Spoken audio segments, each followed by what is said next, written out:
Introduction. Hermann Hesse's Steppenwolf, published in 1927, stands as one of the most psychologically complex and formally innovative novels of the 20th century. Written during one of the darkest periods of Hesse's life, a time marked by failed marriage, physical ailments, chronic insomnia, and profound spiritual crisis, the novel represents both a deeply personal confession and a universal exploration of the divided modern soul. The title refers to the protagonist's self-conception as a Steppenwolf, a wolf of the steppes, a wild and lonely creature who exists uneasily on the margins of bourgeois society, unable to fully belong to the civilized world, yet equally unable to embrace a purely instinctual existence. This image of the solitary wolf prowling the edges of human habitation captures the essential condition of Harry Haller, a middle-aged intellectual who finds himself stranded between two worlds, belonging to neither. The biographical context of Steppenwolf is crucial for understanding its emotional intensity. Hesse wrote the novel in his late 40s, after the collapse of his second marriage, and during a period of severe depression that brought him to the edge of suicide. He underwent psychoanalysis with a student of Carl Jung and immersed himself in the nightlife of Zurich and Basel, experiences that directly inform the novel's depiction of Harry's nocturnal wanderings and his encounters with the demimonde. The novel's protagonist shares not only Hesse's approximate age and intellectual interests, but also his suicidal ideation, his ambivalent relationship to bourgeois society, and his sense of being caught between an idealized past and an intolerable present.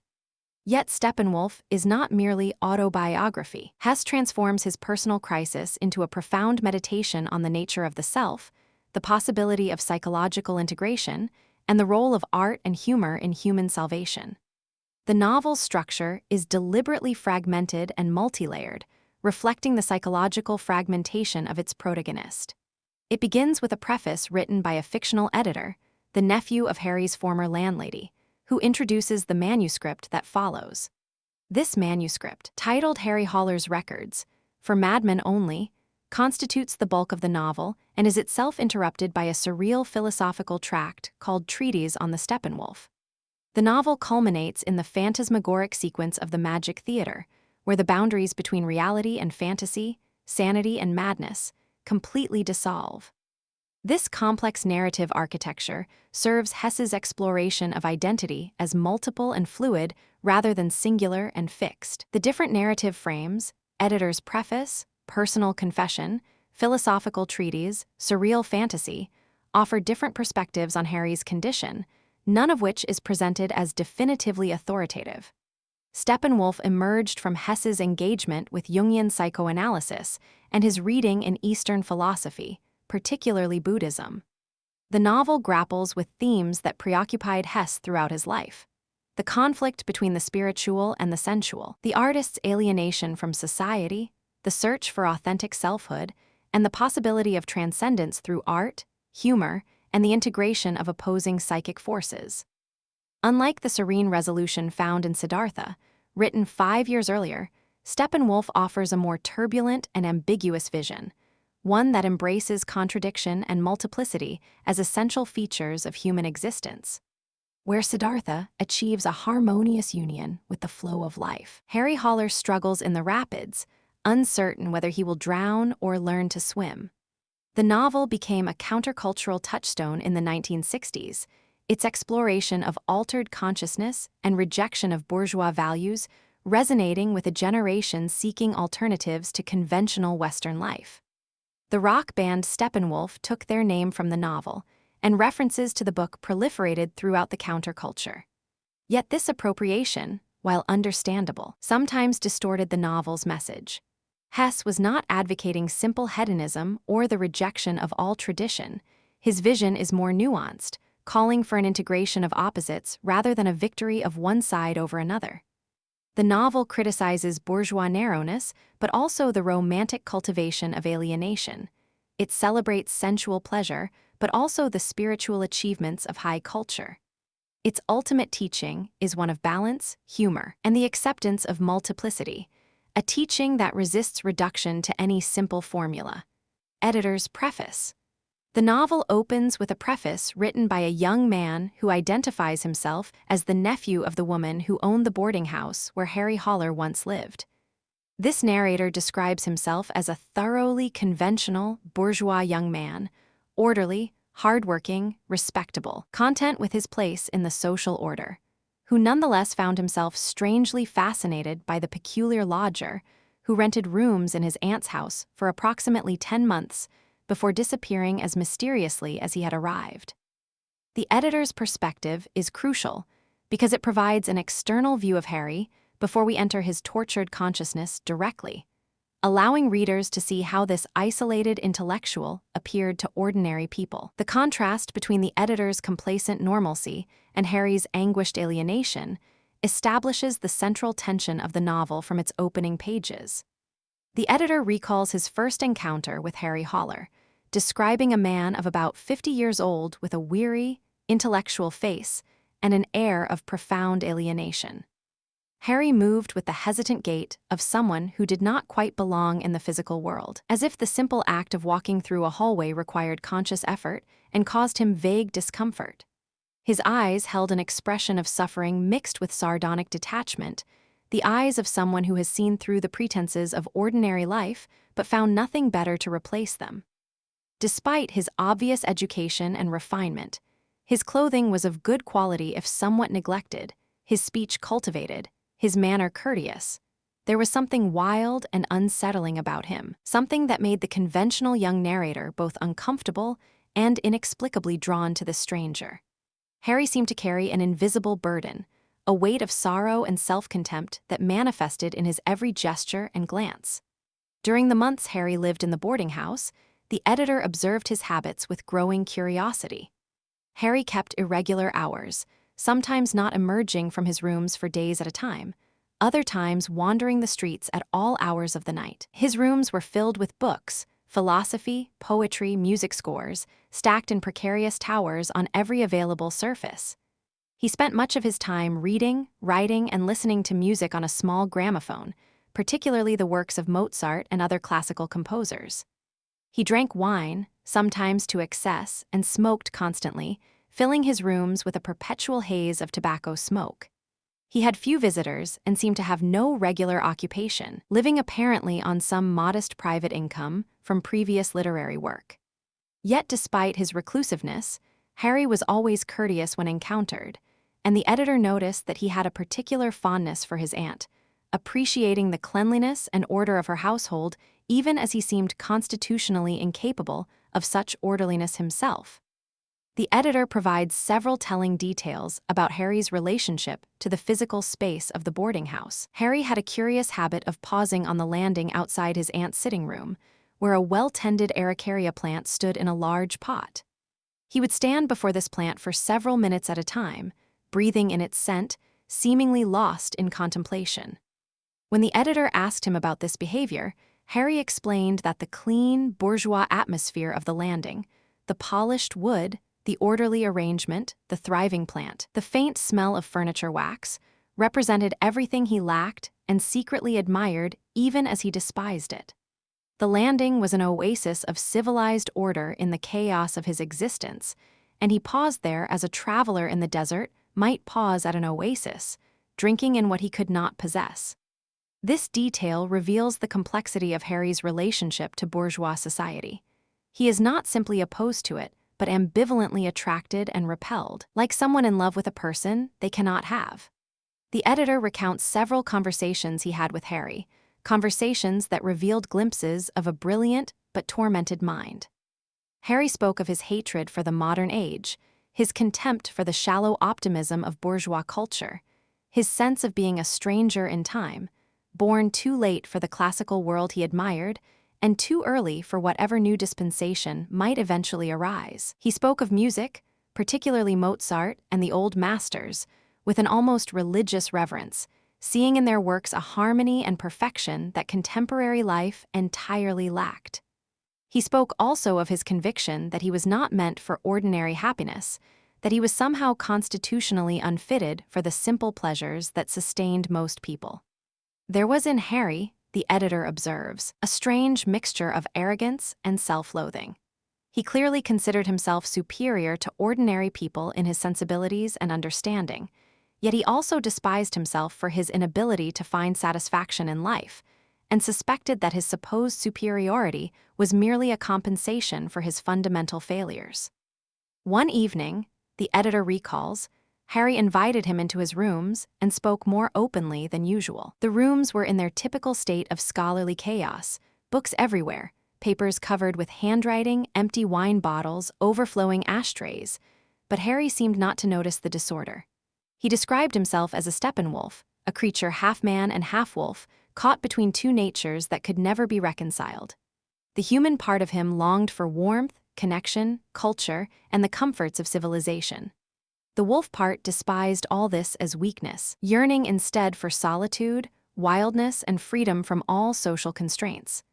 These two natures, Harry explained, were locked in perpetual warfare within him, each undermining the other, neither able to achieve dominance.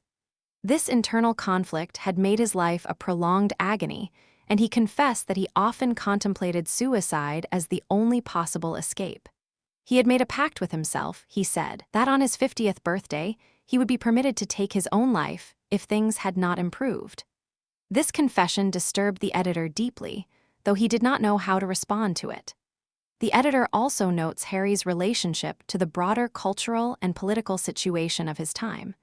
Though the novel does not specify exact dates, it is clearly set in Germany during the Weimar Republic, the turbulent period between the two world wars. Harry expressed bitter contempt for the newspaper culture of his age, its superficiality and sensationalism, its reduction of complex realities to digestible headlines.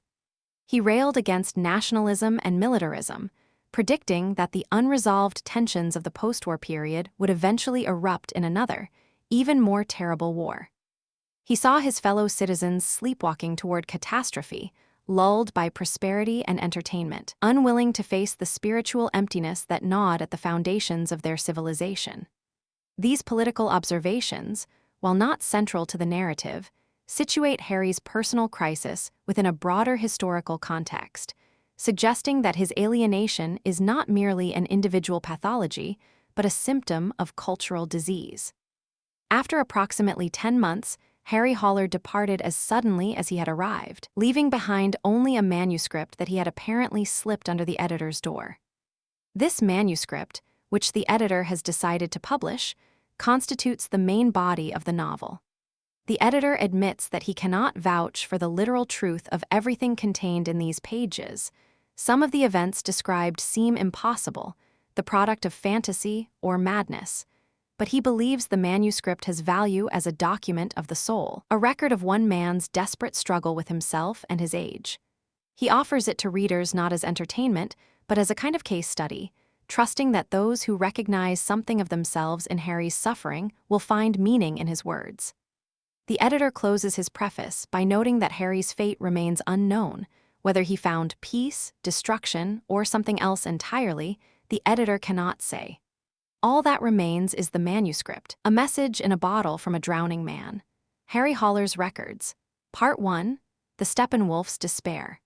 Harry Holler's manuscript begins with an entry describing a particularly difficult day in his life, a day that encapsulates all the misery of his existence.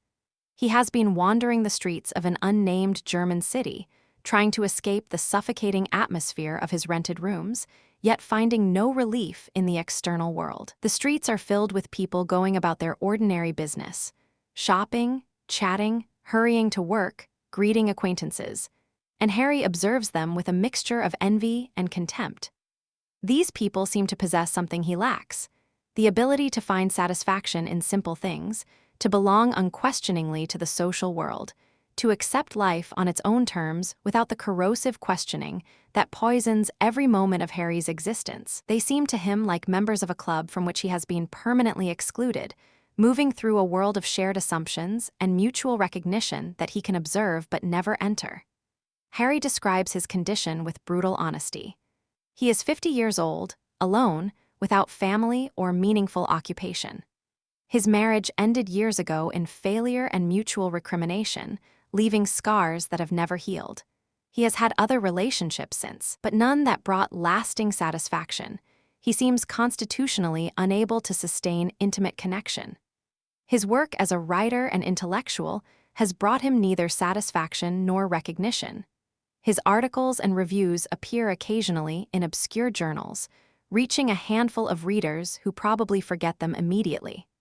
He has no real friends, only acquaintances who tolerate his presence without understanding him, professional contacts maintained out of habit rather than genuine affection.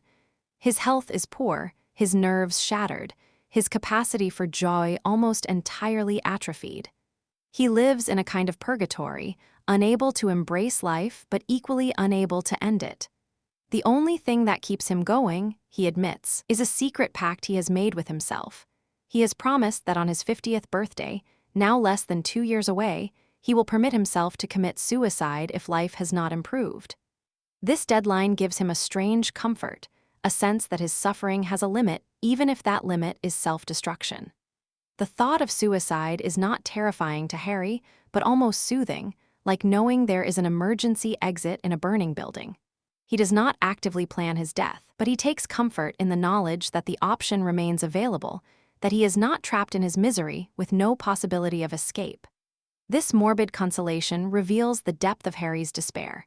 He clings to the possibility of death as others cling to the possibility of happiness. Walking through the city that evening, Harry experiences the characteristic fluctuations of his mood. For a moment, passing a beautiful old church, its spire silhouetted against the darkening sky, he feels a stirring of something like peace, a connection to the eternal that briefly lifts him above his misery. The church represents everything he loves: tradition, beauty, the achievements of past generations, and for an instant he seems to participate in this heritage, to be part of the continuity of culture that stretches back through centuries. But the feeling passes as quickly as it came, replaced by a black despair more intense than before. The contrast between the sublime church and his own wretched existence only deepens his sense of alienation and failure. He continues walking, the weight of his depression settling more heavily upon him with each step. He stops at a tavern and drinks wine, but the alcohol only deepens his melancholy. The other patrons seem unbearably loud and vulgar, their laughter an insult to his suffering. He thinks about the great men he admires, Goethe, Mozart, the saints and sages of the past, and feels the unbridgeable gulf between their achievements and his own failed life. They managed to create beauty and meaning despite the difficulty of existence. They found ways to affirm life even in the face of suffering. He has failed utterly at this task, producing nothing of value, mastering nothing except the art of self-torment. He thinks about death with something approaching longing, imagining the relief of finally escaping his tortured consciousness, the peace of non-existence. The wine does nothing to lift his spirits. If anything, it dissolves the last defenses against his despair. Returning home through dark streets, Harry notices a small doorway he has never seen before, a doorway in an old wall with a sign above it that seems to flicker and change. The sign reads, "Magic Theater, entrance not for everybody," and below that, in smaller letters, "For madmen only." Harry is intrigued but cannot find any way to enter. The door seems to be merely a projection or illusion, or perhaps his wine-addled senses are deceiving him. He stands before this mysterious doorway for some time, wondering whether he has finally begun to hallucinate, whether his mind is breaking down entirely. A man emerges from the shadows and hands Harry a small pamphlet before disappearing into the night. Harry returns to his rooms and begins to read. The pamphlet is titled Treatise on the Steppenwolf. Not for everybody, and it seems to describe his own life and character with uncanny accuracy, as if someone has been watching him, studying him, and has now sent him a message. Before presenting the treatise, Harry reflects on his peculiar relationship to bourgeois society. He hates the bourgeoisie, their smugness, their materialism, their Philistine indifference to art and spirit, their worship of comfort and respectability, yet he is inextricably bound to them. He lives in bourgeois rooms, follows bourgeois schedules, depends on bourgeois order for his very survival. He cannot function without clean sheets, regular meals, hot water, the minimal infrastructure of civilized life. The wolf in him despises this dependence, wants to tear it all down, to howl at the moon and hunt in the wilderness, to live by tooth and claw rather than by the rules of polite society. but the man in him cannot do without what bourgeois order provides. This is the essence of his torment. He belongs nowhere, fits into no category, and can find no way of life that satisfies both halves of his divided nature. Harry also reflects on his relationship to his own era, the period between the two world wars that would come to be known as the Weimar Republic. He sees his age as one of cultural decline, of spiritual emptiness masked by technological progress and superficial prosperity. The old values, religious faith, aristocratic honor, the hierarchy of tradition, have collapsed under the assault of modernity, but nothing has arisen to replace them except a desperate pursuit of pleasure and distraction. The newspapers trumpet progress, the cinemas and dance halls overflow with customers, the economy booms and busts in incomprehensible cycles. But beneath this activity, Harry senses a void, an absence of meaning that all the busyness cannot fill.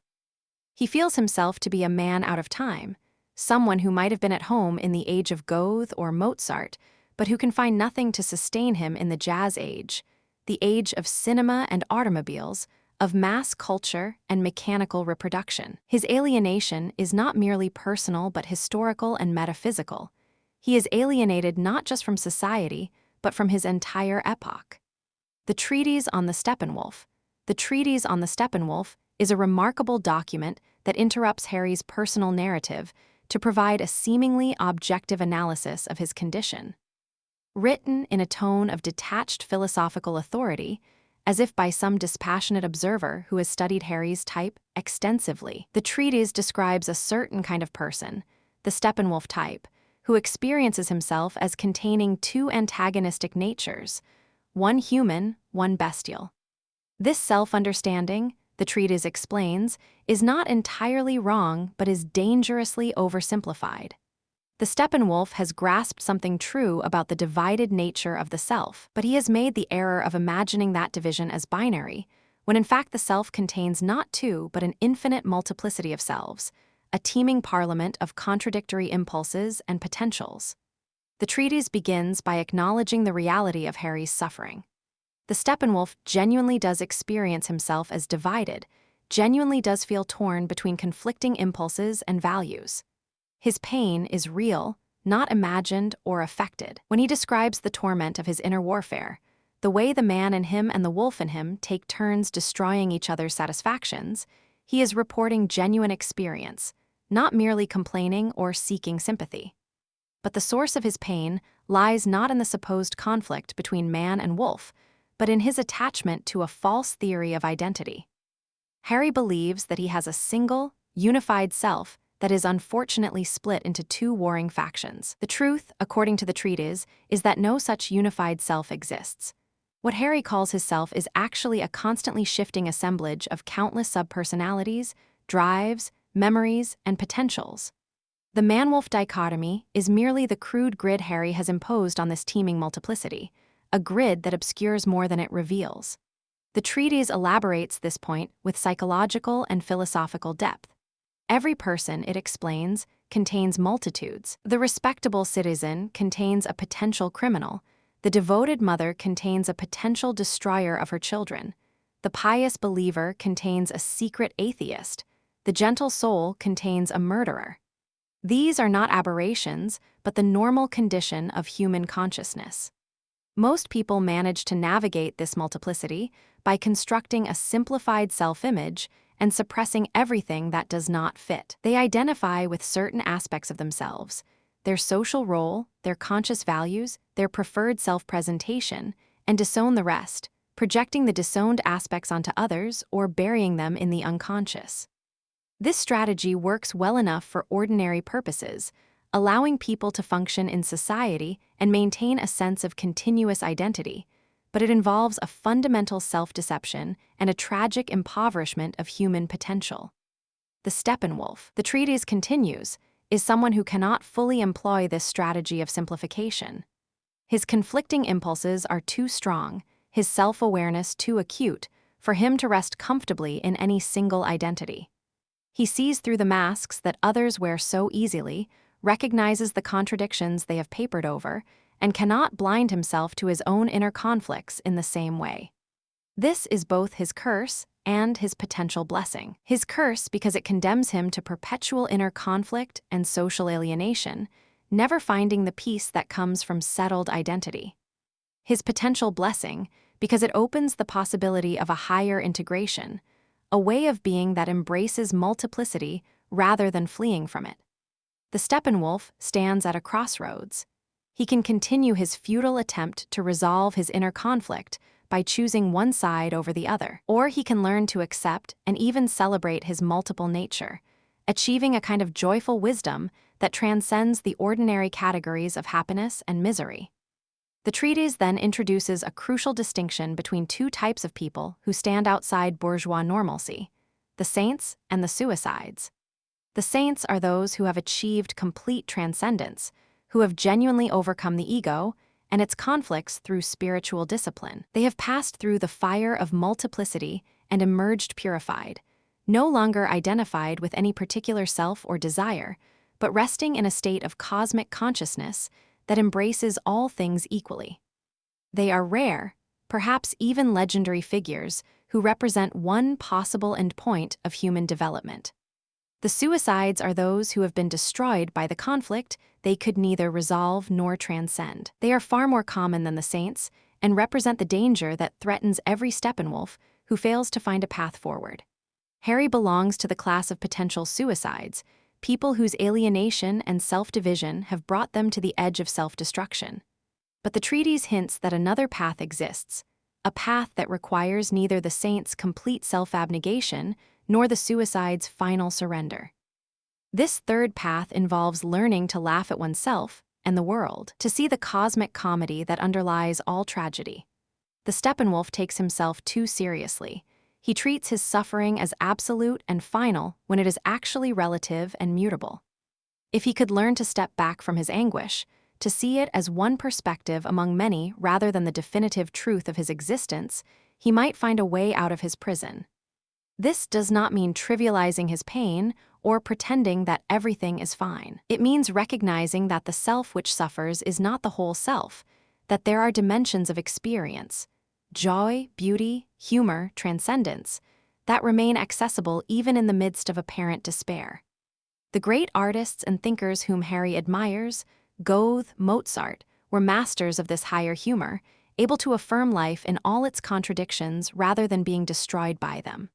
They knew suffering as well as Harry does, but they also knew something he has yet to learn: how to hold suffering lightly, how to make it part of a larger pattern that includes joy. The treatise elaborates on the nature of humor as a spiritual category. True humor, it explains, is not the same as jokes or wit or satire, though it may include these. True humor is a perspective, a way of seeing that perceives the identity of opposites, the hidden unity beneath apparent conflict. The humorist sees that the sublime and the ridiculous are two sides of the same coin, that tragedy contains comedy and comedy contains tragedy. This vision is not cynical or dismissive. It does not deny the reality of suffering or the importance of values. Rather, it places these in a larger context, seeing them as part of a cosmic dance that includes everything: light and dark, joy and sorrow, life and death. The immortals, those great souls who have achieved mastery over existence, are characterized above all by their laughter, a laughter that is neither cruel nor escapist, but profoundly affirmative. Learning this laughter is Harry's task, though the treatise warns that it is the hardest lesson of all. The treatise concludes with a vision of what integration might look like. It speaks of the immortals, great souls who have achieved a perspective beyond the ordinary human condition, who look down on human struggles with a mixture of compassion and amusement. These immortals are not escapists. They have not fled from life, but have penetrated to its deepest meaning. They understand that the apparent chaos of existence conceals a hidden order, that the conflicts which torment ordinary humans are resolved at a higher level of understanding. Harry is invited to join their company, but to do so he must abandon his attachment to his suffering, his pride in his uniqueness, his romantic cultivation of his own despair. He must learn to play, to dance, to laugh, to embrace the full range of human experience rather than huddling in the narrow corner he has chosen for himself. The treatise ends not with a promise of happiness, but with a challenge. Will Harry have the courage to become what he potentially is, or will he remain forever trapped in his self-created prison? Part 2. Encounters and Transformations. Following his reading of the treatise, Harry's life begins to change in ways he could not have anticipated. The change begins on an evening when, having reached the depths of suicidal despair, he wanders into a tavern called the Black Eagle. This establishment is in a part of town Harry usually avoids, a district of dance halls and cheap bars catering to the working class and the demimonde. Harry has entered not because he seeks company, but because he cannot bear to return to his empty rooms, cannot face another evening alone with his thoughts. The Black Eagle is crowded and noisy, filled with young people drinking and flirting, and Harry takes a seat in a dark corner, hoping to be left alone with his wine. Here he encounters a young woman named Herman, who will become his guide through the underworld of his own psyche. Herman is in her late 20s, attractive but not conventionally beautiful, with an intelligent face and knowing eyes. She works as a kind of courtesan or escort, a creature of the night world that Harry has always avoided, yet she approaches him with uncanny understanding, seeming to know exactly what he is thinking and feeling. She observes him for a while before coming to his table, and when she speaks, her first words cut to the heart of his condition. She tells him that he looks like someone who has forgotten how to laugh, someone who needs to learn everything about living all over again. Harry is startled by her perceptiveness and even more startled by his own willingness to listen.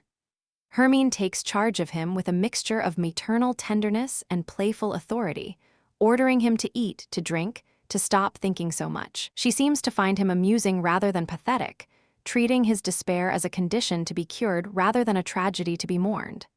She tells Harry that she can see what he needs.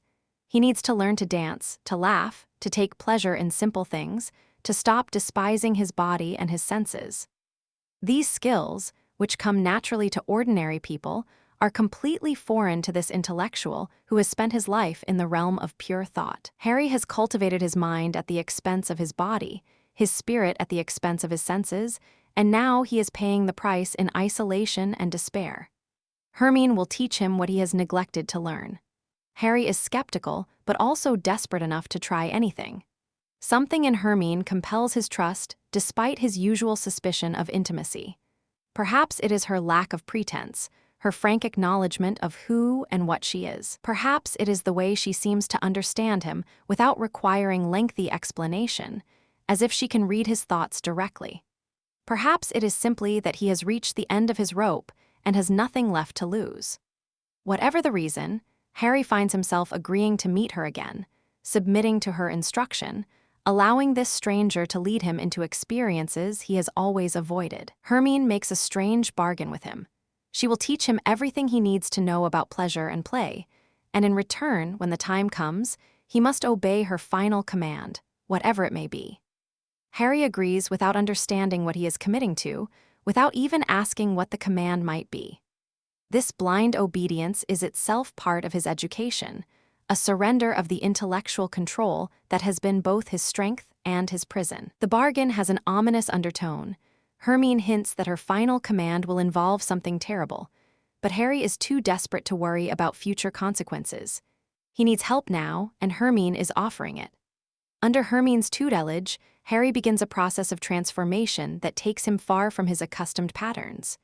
She teaches him to dance, literally, taking him to nightclubs and dance halls where he must learn the foxtrot, the one-step, the Boston, and other modern dances he has always despised as vulgar. The experience is humiliating at first. This distinguished intellectual, this man of refined taste, stumbling through popular dances like an awkward schoolboy. His body does not know how to move to this music, does not understand the rhythms that ordinary people absorb unconsciously. He steps on his partner's feet, loses the beat, moves in the wrong direction. The young people around him dance with effortless grace while he struggles with the basic steps. But gradually, Harry begins to enjoy himself, begins to feel his body as something other than a burden or obstacle. He discovers that there is wisdom in movement, in rhythm, in the physical connection with another person that dancing provides. The music he once despised, jazz, popular songs, the modern idiom, begins to open itself to him, revealing qualities he had been too prejudiced to perceive, It is not Mozart, certainly, but it has its own vitality, its own kind of beauty. More importantly, it serves its purpose. It brings people together, gives them a shared activity, a framework for connection and pleasure. Harry's cultural snobbery begins to seem like another form of his isolation, another way of keeping life at a distance. Herman also introduces Harry to two other figures who will play important roles in his transformation. The first is Maria, a beautiful young woman of about 20 who becomes Harry's lover. Maria is one of Herman's friends, a courtesan like Herman herself, and she is offered to Harry as a gift, a teacher in the arts of physical love. Maria is uncomplicated in a way Harry has never encountered. She enjoys pleasure without guilt, gives herself without reservation, asks nothing except that Harry be kind and generous. Their relationship is not deep or permanent. Maria has other lovers, other obligations, but it teaches Harry that the body is not the enemy of the spirit, that physical pleasure can be a form of grace rather than degradation. Through Maria, Harry begins to heal the split between his intellectual nature and his animal nature, learning that both are legitimate aspects of a full human life. He discovers capacities for sensual enjoyment that he had suppressed for decades, pleasures he had convinced himself were beneath him or beyond him. The nights he spends with Maria are a revelation, showing him aspects of himself he never knew existed. For the first time in years, he feels alive in his body, present to his senses, capable of joy. This does not solve all his problems. He remains tormented by deeper questions that sex cannot answer, but it heals a wound that had been festering for a long time. The second figure is Pablo, a handsome young musician who leads a jazz band at one of the nightclubs Harry frequents. Pablo is everything Harry is not: sensual, present-focused, utterly without intellectual pretension. He is perhaps 25 years old, with dark hair and dark eyes and an easy smile that seems to embrace the whole world. He plays the saxophone with fluid grace, losing himself in the music, and his band is the most popular in the city. Women adore him, men want to be his friend, and he moves through life with an effortless charm that Harry finds both enviable and suspicious. At first, Harry dismisses Pablo as a superficial hedonist, someone who has never grappled with the deep questions. How can this young man be happy when he knows nothing of philosophy, nothing of classical music, nothing of the great problems that have tormented humanity's finest minds? But gradually, Harry comes to see that Pablo possesses a kind of wisdom that eludes more serious people, a capacity for joy and acceptance that Harry's endless analysis has destroyed in himself. Pablo does not need to understand life in order to live it. He simply lives, responding to each moment as it comes, taking pleasure where he finds it, not worrying about what it all means. This is not stupidity. Pablo is quite intelligent in his way, but a different orientation to existence, one that Harry's intellectual training has made impossible for him. Pablo introduces Harry to drugs, opium, hashish, that open doors of perception Harry never knew existed, revealing that consciousness has many modes, many possibilities, beyond the narrow channel of rational thought.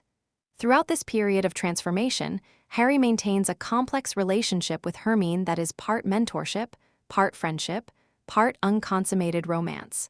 Herman seems to understand Harry better than he understands himself, anticipating his thoughts and needs with almost supernatural accuracy. She tells him that she is his mirror, his twin, the female version of himself. Indeed, Harry notices that her name is the feminine form of his own name, Herman, and that she seems to embody all the aspects of himself that he has suppressed or denied. Where he is serious, she is playful. Where he is inhibited, she is free. Where he clings to the past, she lives in the present. In loving Herman, Harry is learning to love himself, including the parts of himself he has rejected. Herman speaks to Harry about the immortals, those great souls who have transcended ordinary human limitations. She tells him that they await him, that he has the potential to join their company if he can only learn to let go of his suffering and his seriousness. She speaks of Mozart and Goethe as living presences rather than historical figures, suggesting that true greatness involves a kind of eternity that is not bound by time. The immortals are those who have learned to laugh at existence, who have achieved the perspective from which all of life, including its tragedies, appears as part of a grand and beautiful pattern. Harry listens to these teachings with a mixture of longing and skepticism. He wants to believe that transcendence is possible, that there is a way out of his prison, but his years of self-torment have made faith difficult.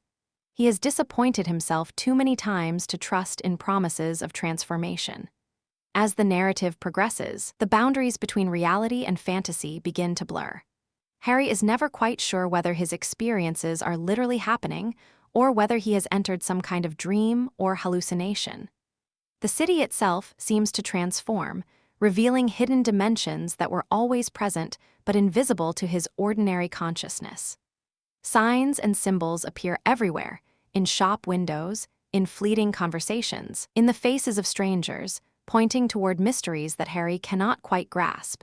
He feels that he is being prepared for something, that all his experiences are leading toward some kind of climax or revelation, but he cannot imagine what form it will take. The treatise's predictions seem to be coming true. He is approaching some kind of crisis, some decisive moment when he will either be destroyed or transformed. Part 3.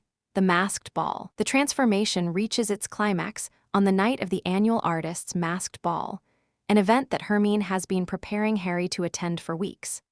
This ball is the social event of the season, a night of uninhibited revelry when the normal rules of bourgeois society are suspended, and everyone is free to become someone else behind the anonymity of masks and costumes. All the divisions that usually structure social life, between classes, between professions, between the respectable and the disreputable, dissolve in the democracy of disguise. Harry attends reluctantly, still uncomfortable in social situations, still unable to fully release his ingrained inhibitions, but Herman has made him promise to come, and he has learned to trust her guidance even when it leads him into unfamiliar territory. The ball is held in the Globe Rooms, a complex of interconnected halls and chambers that can accommodate thousands of revelers. When Harry arrives, the celebration is already in full swing. The entrance is decorated with mythological scenes, and attendants in exotic costumes direct guests through a series of anterooms toward the main halls. Music pours from multiple orchestras, jazz in one room, waltzes in another, modern dance music in a third, and the overlapping sounds create a surreal cacophony that seems to come from everywhere at once.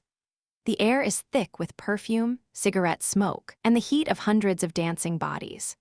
The ball is a phantasmagoric spectacle, a whirl of colors, music, and costumed figures that overwhelms Harry's senses. Hundreds of people in elaborate disguises fill the dance halls and corridors, their identities concealed behind masks ranging from the beautiful to the grotesque. There are pirates and columbines, devils and angels, animals and monsters, historical figures and fantasy creatures. Some costumes are elaborate productions requiring weeks of preparation. Others are simple dominoes or eye masks. The effect is of a dream world, a carnival realm where normal identity is suspended and anything might happen. Harry feels like an observer at first, watching the festivities from a distance, his usual detachment keeping him apart from the swirling celebration. But gradually the spirit of the ball begins to infect him. He drinks champagne, glass after glass, losing count, and the alcohol dissolves his inhibitions as it never has before. Perhaps the setting helps. Surrounded by masked strangers, he no longer feels obligated to maintain his usual persona. He begins to dance with strangers, masked women who press against him and then disappear into the crowd. He allows himself to be swept along by the collective intoxication, surrendering to the music and the movement as he has never surrendered before. For the first time in decades, perhaps for the first time in his life, Harry lets go of his controlling consciousness and simply experiences the moment. Harry searches for Hermine through the crowded halls but cannot find her. Her costume, she told him, would be a secret. He would have to recognize her by something other than appearance. Harry wanders from room to room, scanning the masked faces, but Hermine remains invisible. Instead, he encounters various figures from his past and present, some recognizable, some mysterious. He sees Maria dancing with other men and feels a pang of jealousy that surprises him. He had thought himself above such primitive emotions, had congratulated himself on his lack of possessiveness. He sees Pablo moving through the crowd with his characteristic grace, gathering people around him, leading them toward some unnamed destination. He sees faces that remind him of people he has known, people he has loved, people he has failed. The ball becomes a kind of theater of memory, forcing Harry to confront aspects of his life he would prefer to forget. As the night deepens and the revelry becomes more frenzied, Harry finally finds Hermine, or rather, Hermine finds him. She is dressed as a boy, her feminine features concealed behind masculine clothing and a mask. Her hair is slicked back, her figure hidden by a suit, and for a disorienting moment, Harry is unsure whether this is really Hermine or some stranger playing tricks on him.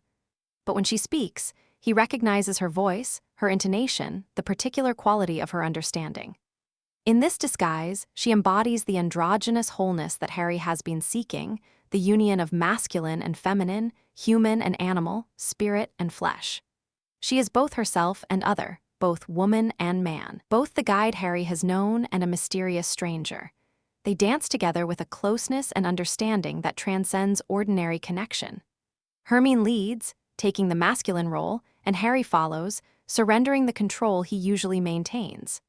The dance becomes a kind of conversation without words, a sharing of souls through physical movement. Hermine tells Harry that the time has almost come, that soon he will enter the magic theater and learn the final secrets. She reminds him of his promise to obey her final command, whatever it might be. Harry feels that everything has been leading to this moment, that his whole life has been a preparation for whatever is about to happen. He is ready, or as ready as he will ever be. The ball reaches its peak in the early hours of the morning, when the masks come off and the revelers reveal their true faces, or perhaps put on their true masks for the first time. By this point, Harry has lost all sense of ordinary time and space. The champagne, the dancing, the overwhelming sensory stimulation have pushed him into an altered state of consciousness, where the boundaries between self and world, fantasy and reality, have become permeable. In the chaos and confusion of this unmasking, Harry loses track of Hermine again. He wanders through increasingly strange corridors, finding himself in parts of the building that seem impossible, that could not exist in ordinary space. The architecture becomes dreamlike, doors leading to unexpected places, staircases ascending to nowhere, rooms opening onto vistas that belong to no geography Harry knows. Finally, Harry encounters Pablo, who invites him to enter the magic theater. Pablo's manner has changed, the easy charm is still there, but it is underlaid now with something deeper, more serious, more mysterious. He explains that the magic theater is a place where Harry can confront himself, see himself as he truly is, experience the multiplicity of selves that the treatise described. It is not entertainment but education, not escape but confrontation. Pablo leads Harry to a small doorway, the same doorway, Harry realizes, that he saw flickering in the wall weeks ago, the doorway marked for madmen only. Before entering, Pablo offers Harry a potion that will prepare him for what lies ahead, some kind of drug, probably a mixture of several substances. Harry drinks without hesitation and feels his consciousness begin to shift, the boundaries of his ego becoming fluid and permeable. The door opens, and Harry steps through into the unknown. Part 4. The Magic Theater. The Magic Theater is the culminating sequence of the novel, a surreal journey through Harry's psyche that defies conventional description. Upon entering, Harry finds himself in a corridor lined with countless doors, each door bearing an inscription describing a different experience or aspect of self. The corridor seems to extend infinitely in both directions, the doors too numerous to count, each promising a different revelation. A large mirror hangs on one wall, and when Harry looks into it, he sees not one reflection but thousands, all the possible selves he might become, all the configurations of his personality, multiplying endlessly into infinity. This visual metaphor embodies the treatise's teaching. Harry is not one person but legion, not a fixed entity but an endless play of possibilities. Pablo serves as his guide, explaining that Harry may enter any door he chooses and experience whatever lies behind it. Each experience will reveal something about Harry's true nature, something that his ordinary consciousness has concealed from him. Some experiences will be pleasant, others painful, some will confirm his existing self-image, others will shatter it. Pablo warns Harry that the magic theater requires courage, the courage to see oneself as one truly is, without the defenses and disguises that make ordinary life bearable. He also warns that Harry must learn to take the experience lightly, to see it as play rather than deadly serious business. The theater, like life itself, is a game, and the only way to win is to learn the rules and play them skillfully. Harry opens the first door and finds himself in a scenario labeled "All Girls Are Yours." Behind this door, Harry relives all the romantic encounters of his life, but with a crucial difference. This time, every encounter reaches its full potential, every love is consummated, every missed opportunity is realized. He experiences the love of every woman he has ever desired, from childhood crushes to adult passions, finding in each connection a unique and irreplaceable joy. Girls he was too shy to approach, women he loved from afar, chances he let slip through timidity or circumstance, all are restored to him here, all reveal what might have been if he had only been bolder, freer, more willing to risk rejection. This experience teaches Harry that his capacity for love is far greater than he had realized, that his romantic failures were not evidence of some fundamental inability to connect, but merely accidents of circumstance and timing. His heart is not cold. It has simply been constrained by fear and convention. The sheer abundance of love available to him, the multiplicity of possible connections, is overwhelming. He emerges from this room with a new understanding of his own nature.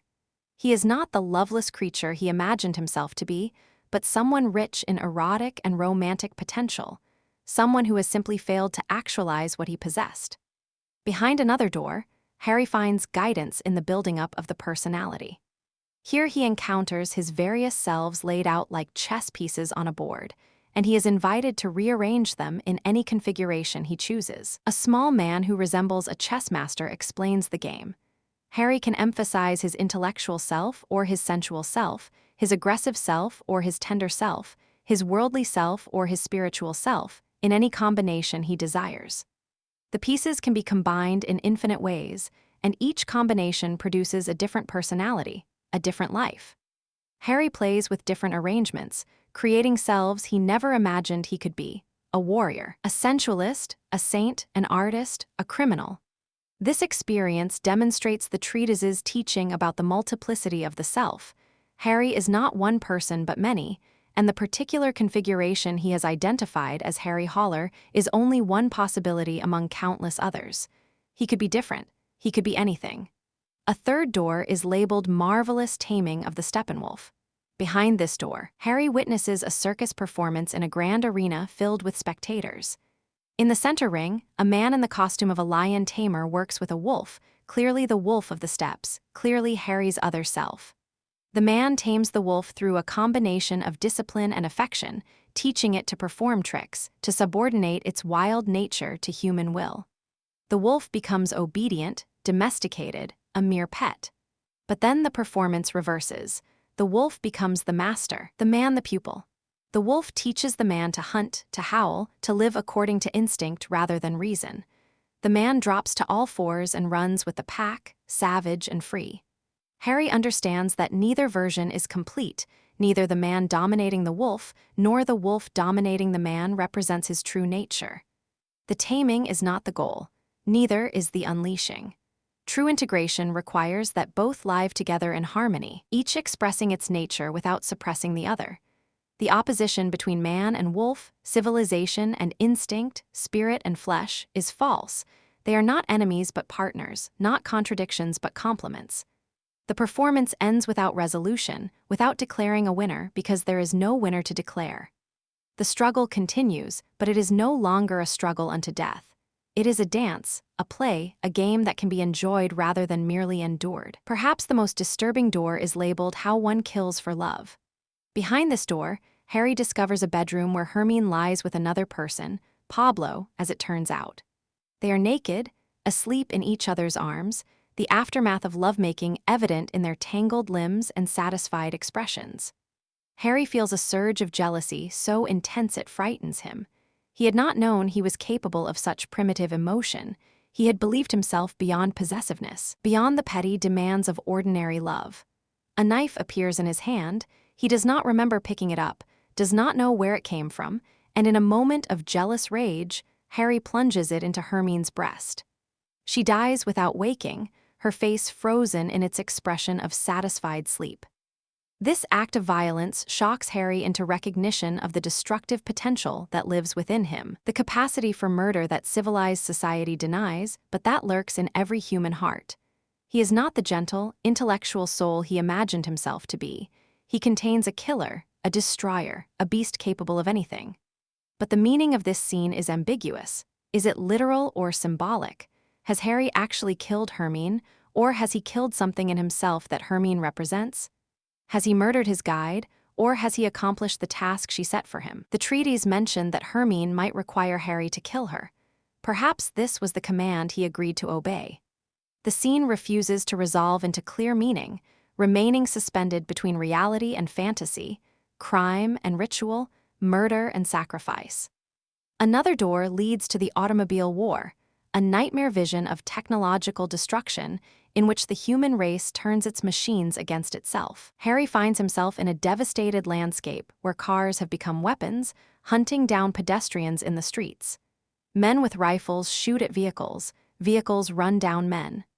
Civilization has collapsed into an orgy of mechanical violence, and Harry participates with enthusiasm, shooting at anything that moves, delighting in destruction.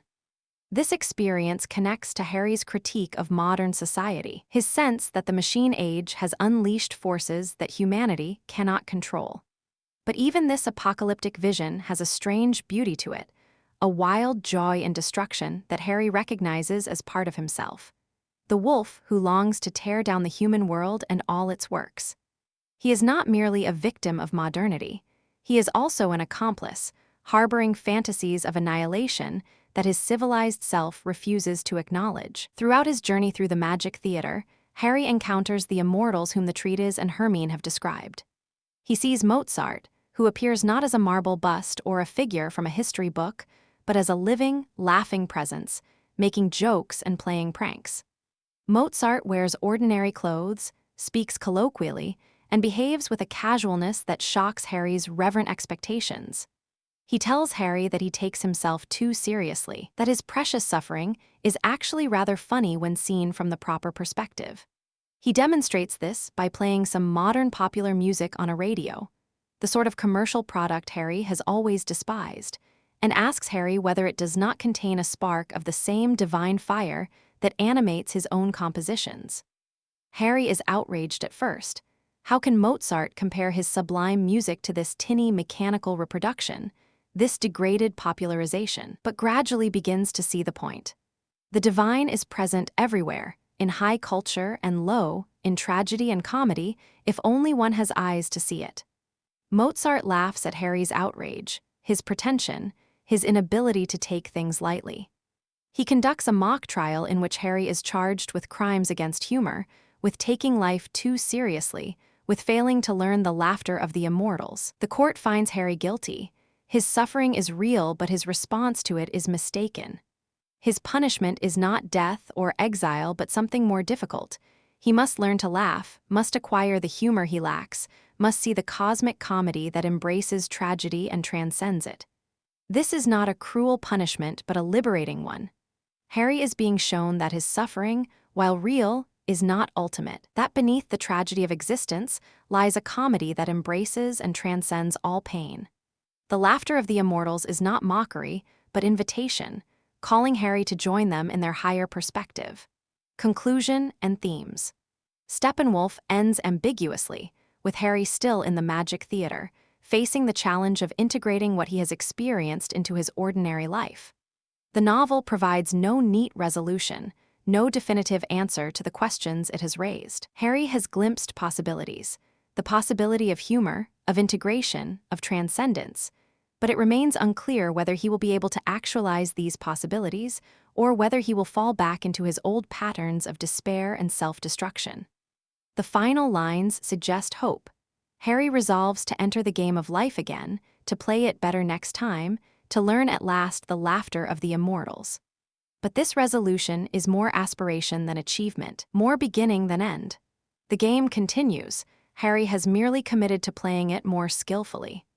The novel's central theme is the multiplicity of the self and the danger of reducing this multiplicity to a simple duality.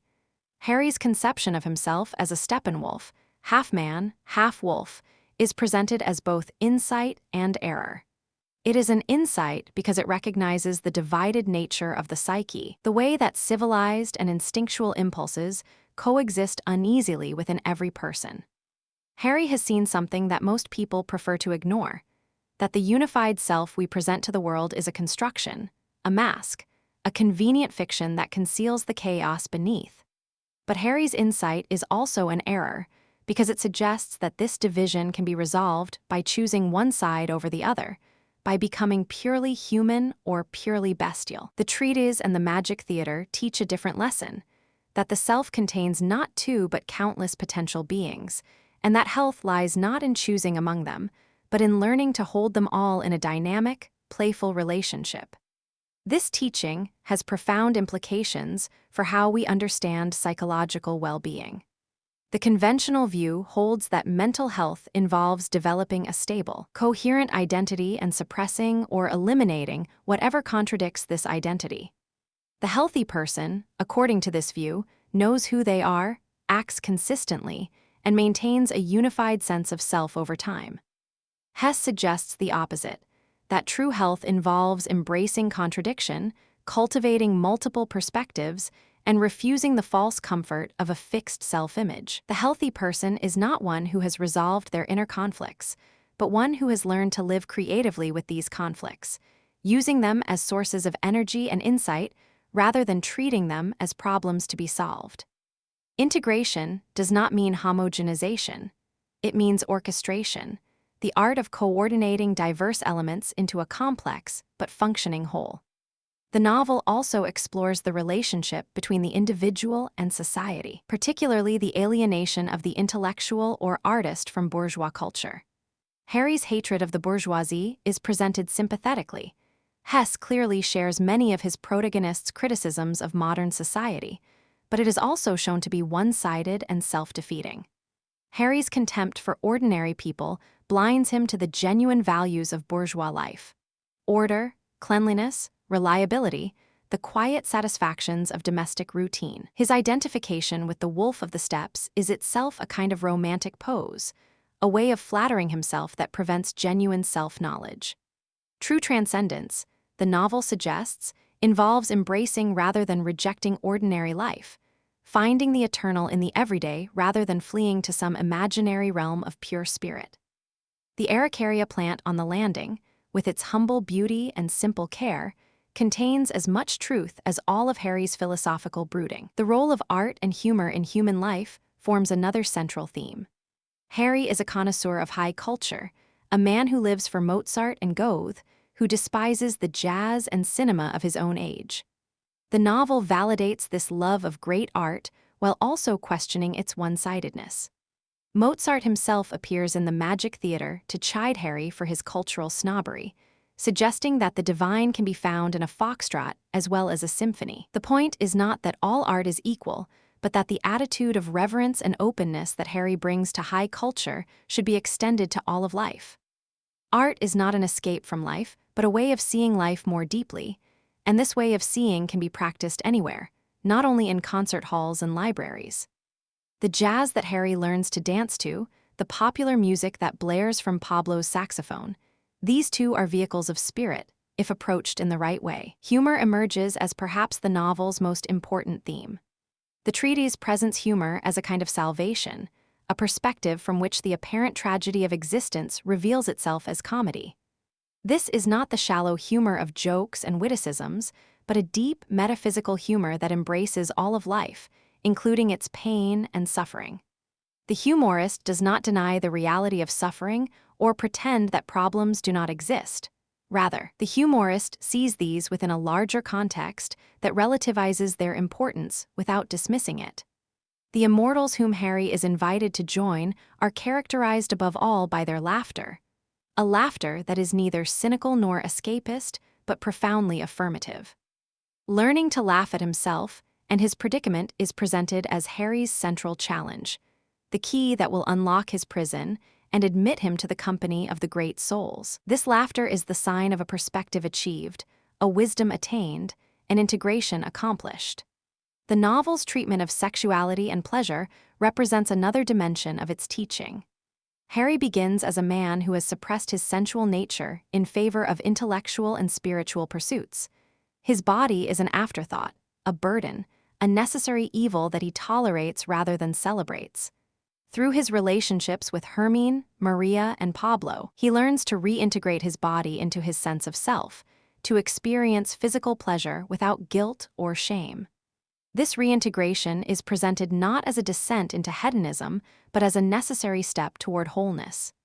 The body is not the enemy of the spirit but its partner, and a truly integrated life must honor both. Harry's learning to dance, literally and metaphorically, represents his acceptance of embodiment, his willingness to move through the world with grace and enjoyment rather than grudging endurance. The flesh is not a prison. It is a gift, a dimension of experience as valid and important as any other. The question of suicide haunts the novel from beginning to end. Harry identifies himself as a potential suicide, someone for whom self-destruction remains a constant temptation. The treatise discusses suicide at length, distinguishing between those who actually kill themselves and those who use the thought of suicide as a way of enduring unbearable life. For Harry, the knowledge that he can always choose death gives him a strange freedom. He is not trapped because he can always escape. This consolation is morbid but genuine.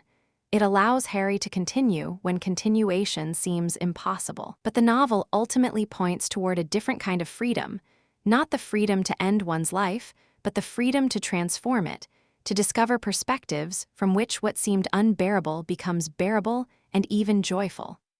The Magic Theater offers Harry this possibility, though whether he will embrace it remains uncertain. Hesse's novel also engages with the historical and cultural crisis of the Weimar Republic, the period between Germany's defeat in World War I and the rise of Nazism. Harry's alienation and despair can be read as symptoms of a broader cultural malaise, a sense that the old values have collapsed and nothing has arisen to replace them. The newspaper culture Harry despises, the shallow entertainment he condemns, the nationalism and militarism he fears, all these were features of Weimar Germany, and all would contribute to the catastrophe that followed. The novel was prophetic in its diagnosis.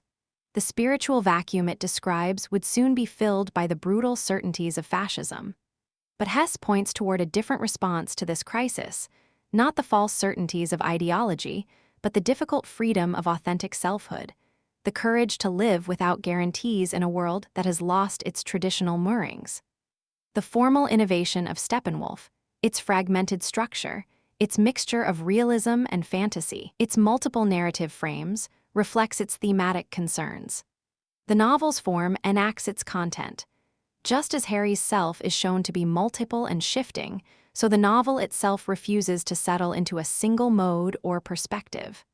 The editor's preface offers one view, Harry's records another, the treatise a third, the Magic Theater a fourth, and none of these is presented as definitively true. This formal multiplicity invites readers to hold multiple perspectives simultaneously, to practice the kind of consciousness the novel advocates.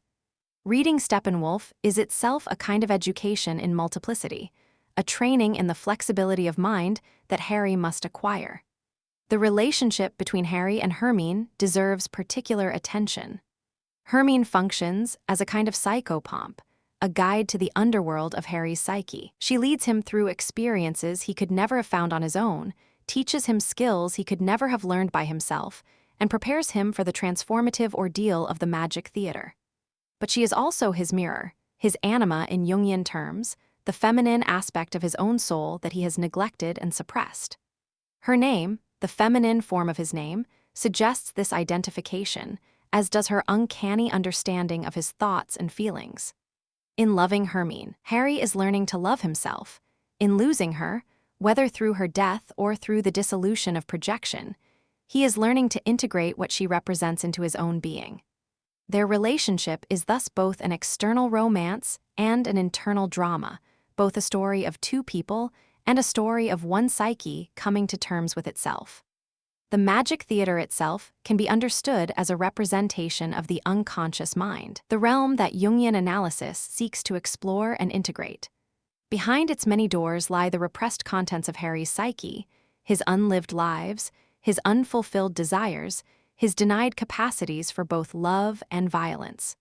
The theater makes visible what is normally invisible, makes conscious what is normally unconscious.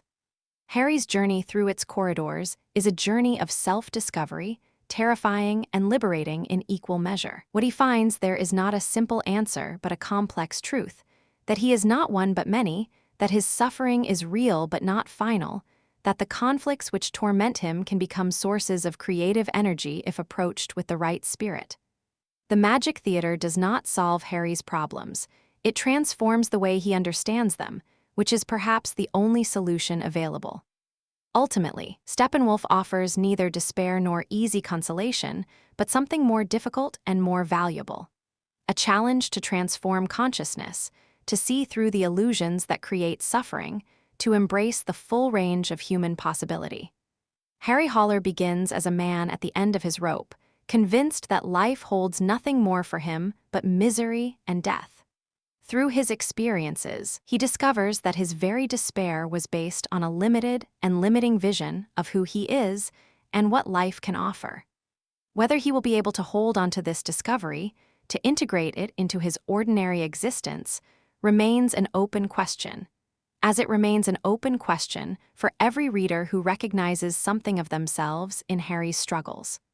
The novel ends not with answers, but with possibilities, inviting readers to continue the work of self-discovery and self-transformation that Harry has begun. The smile that Mozart wears in the magic theater, the laughter that echoes through its corridors, point toward a way of being that transcends the opposition between happiness and suffering. This is not the happiness of someone who has avoided pain, but the joy of someone who has passed through pain and emerged with a deeper understanding. It is the joy of the immortals, those great souls who have achieved a perspective from which all of life, including its darkest moments, appears as part of a vast and beautiful pattern. Steppenwolf invites its readers to aspire to this perspective, knowing that the aspiration itself is already a form of achievement, that the desire for transformation is the beginning of transformation. In this sense, the novel is not merely a description of crisis, but a vehicle of awakening, a magic theater that each reader can enter and emerge from, perhaps, with new eyes. The game continues, and we are all invited to play.